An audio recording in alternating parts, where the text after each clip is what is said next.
This is Dateline Sunday, February 15, 1998. Tonight. No one wants teenagers to smoke, not even Philip Morris, or so it said in these ads. But this document, obtained by Dateline, suggests a different story. They admitted here that it's 16-year-olds that they're targeting. A confidential memo showing that in the 1980s, Philip Morris was developing a new cigarette targeted at smokers as young as 16. Tobacco and teenagers. Don Patangelo with a Dateline exclusive. Nicholas Bissell called himself the toughest crime fighter in his state. Then he got caught committing a crime. A former New Jersey prosecutor is also a fugitive from the law tonight. A tough guy lawman who ended up on the wrong side of the law and ended it all with a gunshot in the desert. A nice guy if you played by his rules. Very much so. And if you didn't? You could end up on the list that you didn't want to be on. Keith Morrison on the last days of a good guy gone bad. Ever been sitting at the salon wondering what to do with your hair? That's not a problem here. These artists are putting the style back in hairstyle. A lot of glitter, a lot of glamour, lights, camera, action. That's fantasy hair. Sarah James with the new art form that's all the rage and ready to wear. She's no ordinary grandmother. In fact, she's cooked up something no one else has. Created in her basement. How many people know this secret of yours? A compound that has safety officials and big companies clamoring. Could it one day save your home? I just had never witnessed nothing like this before in my life. Keith Morrison on A Grandmother of Invention. Dateline with Jane Pauley and Stone Phillips, plus Tom Brokaw, Katie Couric, and Maria Shriver. From our studios in New York, here again is Stone Phillips. It can happen anytime, anywhere. An accident leading to an invention. A melted candy bar near a radar tube sparked the idea for microwave cooking. An attempt to mark the pages of a choir book inspired those little Post-it notes. Where would we be without those?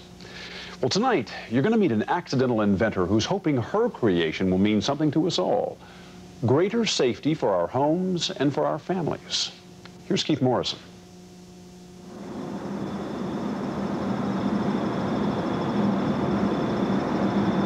It happened in a basement in Kansas City. Pat Billings finally sculpted the perfect swan. She had worked on it for months. And here it was in 1,000 pieces. I don't want to tell you what I said. It was not repeatable. It will soon be clear to you, if it isn't already, that Pat Billings is not your average 70-year-old grandmother. Look at her house in Kansas City, a monument to kitsch and whimsy. She isn't an average anything. I had a large basement, and I just set it up as a laboratory. She went down to that basement of hers and, using the chemicals she'd learned about as a medical technician years ago, started experiments that would create a whole new compound. One that would be delicate enough for fine sculpture, but strong enough not to break. The memory of that broken swan kept her going for a decade. A 10-year obsession. Until I finally got the mixture that I thought would work. She made up a name for it. Geobond. Then one day, Pat discovered the most amazing thing. She held a blowtorch to this stuff she had made. That's 2,000 degrees. And she held it, and she held it. That's my finger right on the other side of the material. And it didn't burn, and it didn't melt. And even more remarkable, when she touched the area right around that 2,000 degree burn, it wasn't even warm. That's when Pat Billings knew she had invented something important. Important because of this. What if her sculpture compound could be used as a building material to protect houses from fire?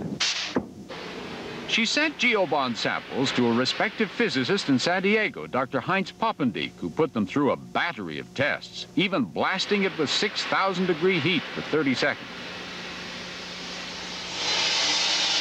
It didn't burn. It didn't even smoke. And she sent it to the Underwriters Laboratories in Chicago and received the highest UL rating for fire resistance. Now she really had something. We've got a non-flammable, non-combustible, insulative, non-toxic material that's extremely strong. And what did she do with it? She went into business, decided to sell it to make plaster and wallboard, floor and roof tiles, insulation, even road patch. She says Geobond is easier to use than competitive products like cement block and stucco, and costs less. To those who said it sounded too good to be true, she says, The only thing I can say is look at the record, because the record speaks for itself. But she knew it wouldn't sell without one more test, the one that made everyone nervous. This toughest test of all would put Geobond on the map, or smoke it out as just another crazy inventor's claim. Pat Billings built a couple of huts, one of traditional materials, the other a wood frame coated inside and out with Geobond. She invited members of the International Association of Fire Chiefs to come and watch. Inside each hut, they put some kindling.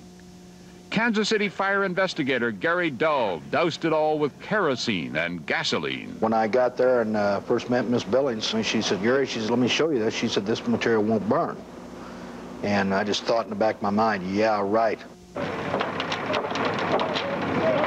After 15 minutes, fire was coming through the exterior wall of the wood frame construction and going through the roof. In 45 minutes' time, the building itself was on the ground, a pile of ashes. But the Geobond house? It was still standing intact, totally intact. There was the interior cracking of the walls, but there was no direct penetration. I was overwhelmed by it, I really was. There's no words to express it. I just had never witnessed nothing like this before in my life. Before long, the most amazing calls started coming in.